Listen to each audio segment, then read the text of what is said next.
Halo semuanya, balik lagi bareng saya Ari di channel Kontaineran ID. Jadi di video kali ini kita akan membahas soal market intelligence sebuah produk di sebuah negara nih. Apa produknya yang mau kita bahas di video kali ini? Ini dia. Jadi sorry ya, saya punyanya yang kayak gini doang nih teman-teman.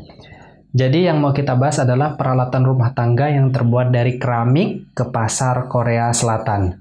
Jadi bagi kalian yang mungkin ingin mempromosikan produk keramik kalian atau mungkin lagi cari produk untuk ekspor, nah kalian bisa milih keramik ini. Nanti kita bahas detailnya seperti apa di video ini ya. Oke.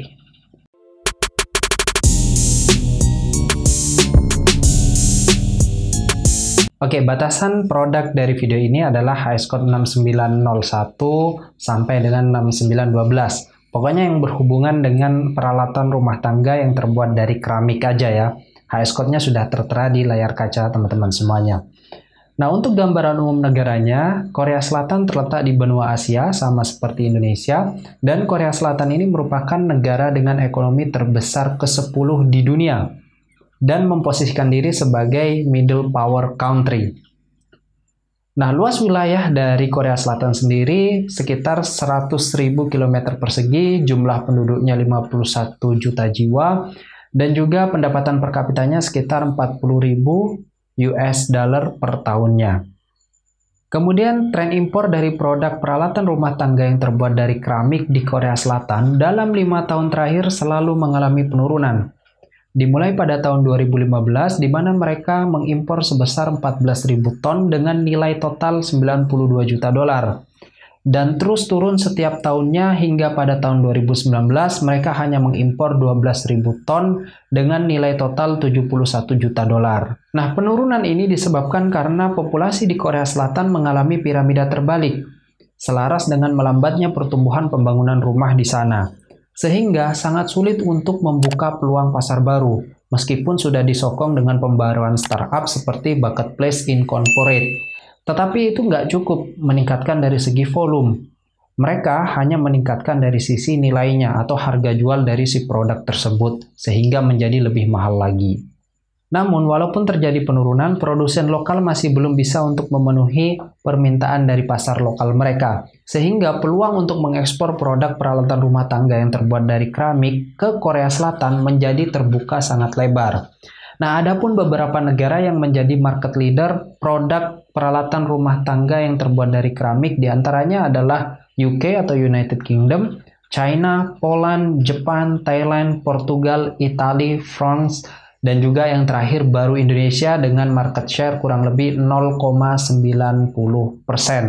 Jadi nggak nyampe 1% nih. Dan ini menjadi peluang kita, bagaimana kita bisa paling tidak di atas Thailand lah.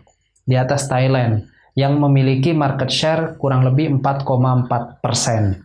Nah, salah satu contoh perusahaan lokal di Korea Selatan yang memproduksi produk peralatan rumah tangga yang terbuat dari keramik, salah satu diantaranya adalah Fire Friends and Namwon Craft. Artinya, Korea Selatan sudah mampu memproduksi keramik dalam negeri, yang mana akan berpotensi mempengaruhi jumlah impor di tiap tahunnya. Jadi kita harus siap-siap. Nah, untuk teman-teman yang ingin mengekspor produknya, khususnya produk peralatan rumah tangga yang terbuat dari keramik ke Korea Selatan, kalian juga harus perhatikan bagaimana saluran distribusinya. Jadi kalian tidak salah dalam memilih partner, dan kita sarankan untuk memilih partner di Korea Selatan yang sudah memiliki nama, karena mengingat tingginya biaya tenaga kerja yang ada di Korea Selatan sendiri. Jadi kita harus perhatikan betul-betul apa yang menjadi saluran distribusi mereka dan cocokkan dengan skala usaha kita. Nah, tapi yang lebih penting lagi, bagaimana persepsi konsumen di Korea Selatan mengenai produk peralatan rumah tangga yang terbuat dari keramik.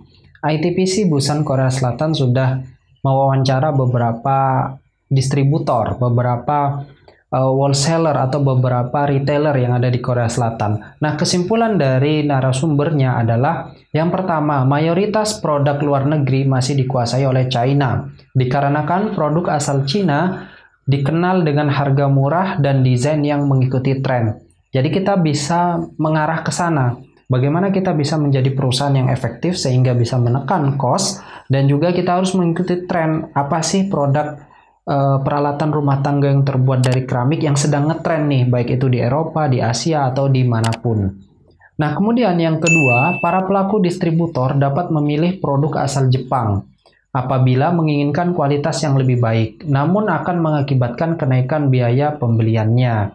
Jadi, mereka kalau atau importir di Korea Selatan kalau pengen yang ekonomis, mereka biasanya top of mind-nya ngambil dari supplier di China. Sedangkan kalau produk yang lebih berkualitas, mereka ngambilnya ke produsen dari Jepang. Kemudian poin ketiga, Korea Selatan dianggap mampu untuk memproduksi alat dapur berbahan keramik, sehingga dibutuhkan usaha yang lebih untuk menembus pasar Korea Selatan. Jadi pasar Korea Selatan cukup menggiurkan, cuma kita butuh ekstra effort lah, butuh ekstra semangat untuk tembus ke pasar Korea Selatan. Nah, bagaimana untuk ketentuan produknya agar bisa masuk ke pasar Korea Selatan? Pertama, soal kebijakan tarifnya dulu. Nah, karena kita sudah ada perjanjian dagang yaitu FTA ASEAN Korea, di mana formnya adalah form AK. Nah, untuk produk dengan komoditas peralatan rumah tangga yang terbuat dari keramik, itu adalah tarifnya 0% atau bea masuknya adalah 0%. Sehingga sebetulnya kalau kita bisa menembus ke pasar Korea Selatan, itu juga menguntungkan untuk kita.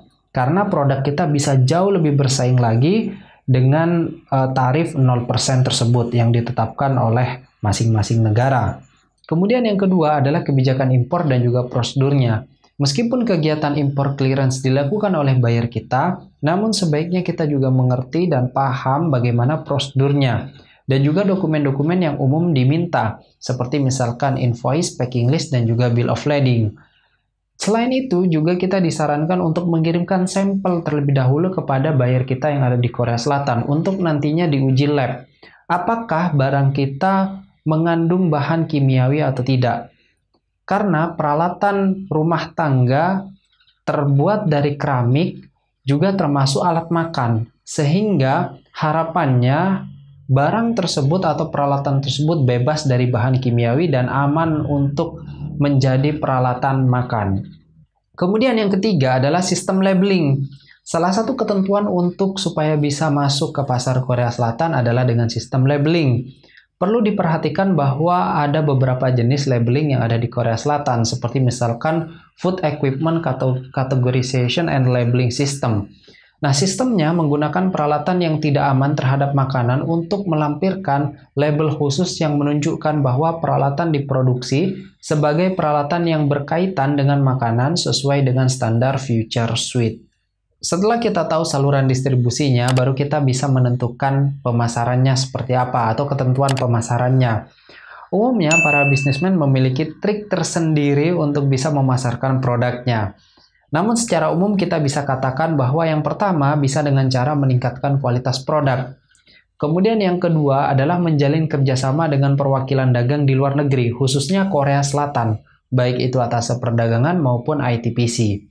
Kemudian yang ketiga, kita bisa pahami selera pasar di Korea Selatan, baik dari trennya, warnanya, bentuknya, fungsinya, dan yang lainnya. Kemudian yang keempat atau yang terakhir, biasanya kita harus memiliki website perusahaan. Karena ada beberapa persepsi buyer yang produsen tidak memiliki website, itu artinya tidak profesional atau tidak valid.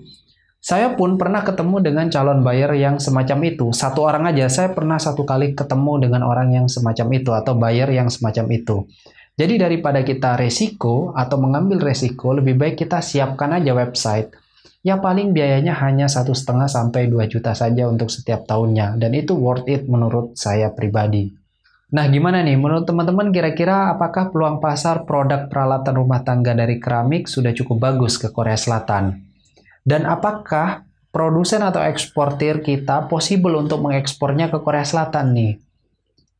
Nah, tapi kalau kalian tanya pendapat saya, tentu kita pasti bisa teman-teman. Karena jangan kita mikirnya apa-apa ribet, apa-apa susah. Ya ribet beneran, ya susah beneran.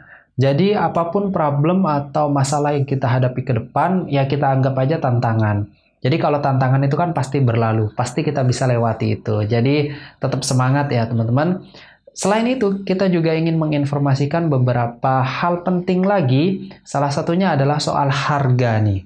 Berapa sih kira-kira harga pasaran produk peralatan rumah tangga dari keramik di Korea Selatan? Tentu fungsinya untuk bisa menentukan harga ya, harga ekspor kita. Supaya kita jualnya itu nggak terlalu tinggi, apalagi terlalu rendah. Nah, inilah beberapa daftar harganya. Oke teman-teman semua, good luck ya bagi teman-teman yang sedang memasarkan produk peralatan rumah tangga dari keramik, utamanya ke Korea Selatan. Saya doain semoga teman-teman cepat dapat bayarnya dan matching dengan buyer yang potensial. Nah tentu, di setiap kali video market intelligence kita akan bagi-bagi buyer di akhirnya ya teman-teman. Jadi inilah buyer untuk produk peralatan rumah tangga dari keramik di Korea Selatan. Ini dia.